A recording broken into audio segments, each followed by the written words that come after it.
I hate this house. It's so tiny, I don't even have enough room for all my stuff. Some transvestite lives next door. Must tell Dammers. Jake and I had to break up for lack of FaceTime. I hate my dad. I hate him. Well, that's all I have to say for now. XOX, Amber.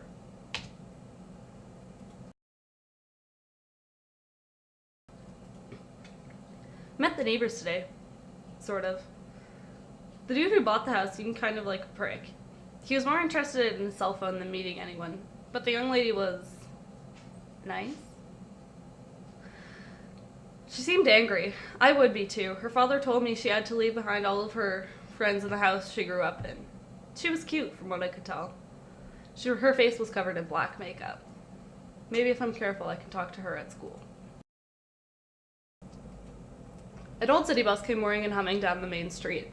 Amber was sitting on the curb, waiting certain, inevitable doom.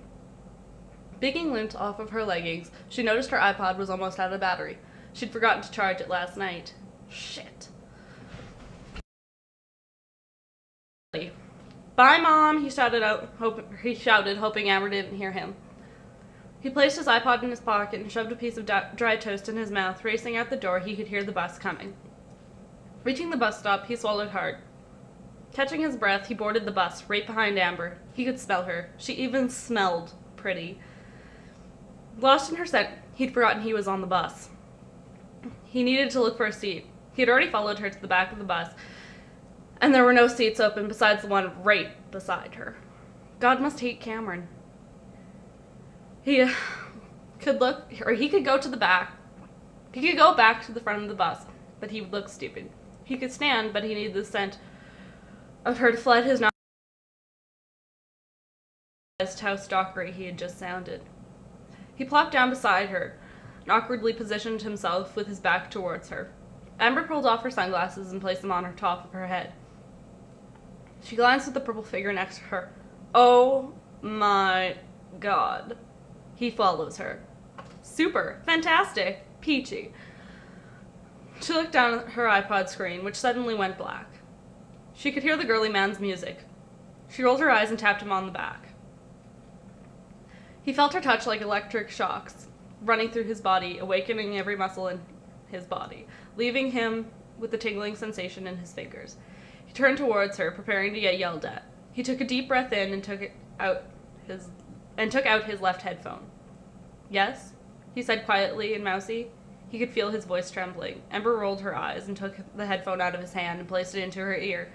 His heart fluttered. It soared. It fell back from space and into his chest. Oh God. He was in love. Cameron felt like he was going, which is a big movement for a shy guy. He felt like he was holding the world up all by himself. He found himself staring at Amber's face, studying it.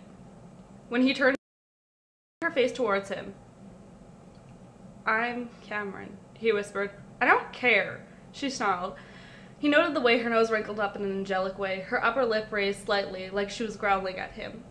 He would lock this image away and fantasize about it later. He could feel his eyes burning into her, stinging her perfectly pale skin. "What?" she snapped. "I didn't say anything." "No, I mean, what do you want? What?" "I don't want anything." He looked confused. Amber pulled a cigarette from her pocket and inhaled deeply. Well, Cameron just about lost it. She smokes? There's no way he can love her now. She's killing herself so selfishly. He was still staring at her. She took a long drag. It made him shudder. "So do you always stare at new girls, or am I special?" Amber exhaled, making a small O with her lips.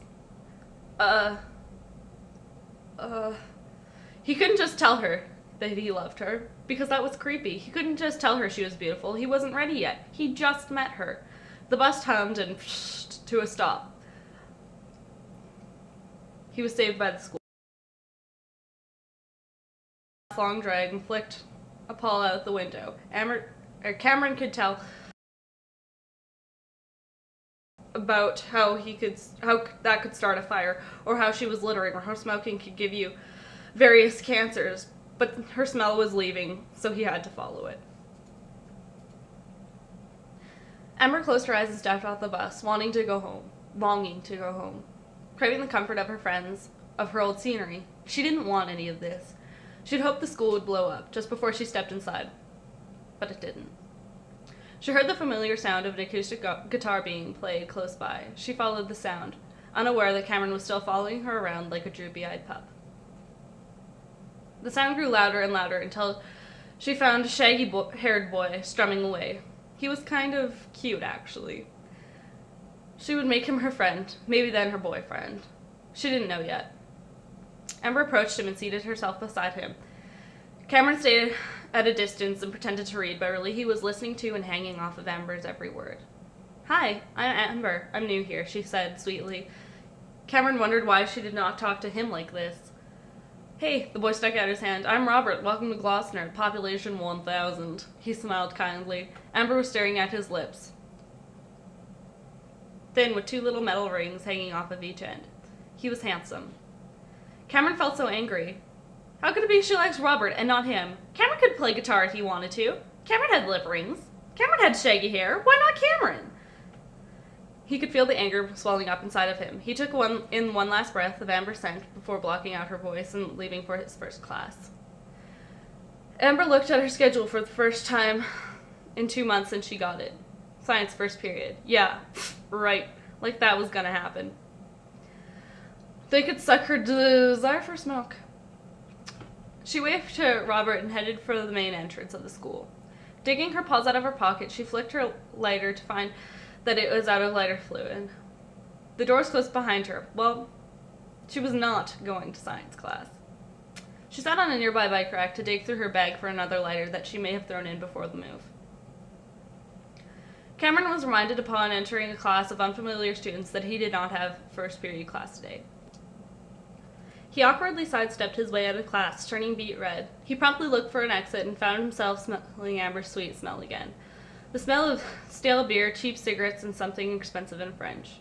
"Seriously?" she whispered, snapping Cameron out of his love-induced coma. He looked over to find Amber digging in her large, gothic-looking bag.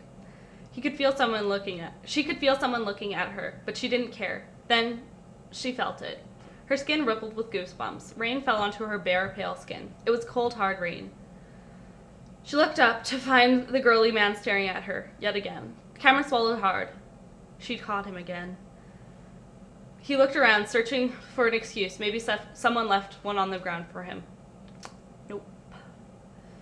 He could feel the rain drenching his jet black hair. He remembered his umbrella in his backpack. Amber, feeling the undying urge to smoke, waved him over. Maybe he had a lighter. Cameron hauled his umbrella from his backpack and beelined towards Amber. All he could think was, "She wants to talk to me? To me?" He could barely control himself. "Got a light?" She waved her cigarette in his face. Cameron's heart sunk, and he shook his head.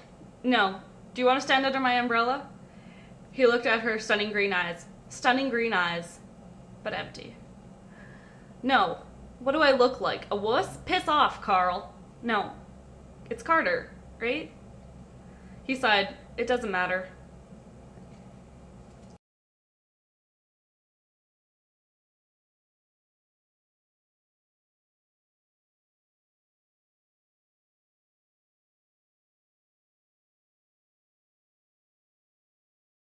"I don't want to wait for our lives to be over."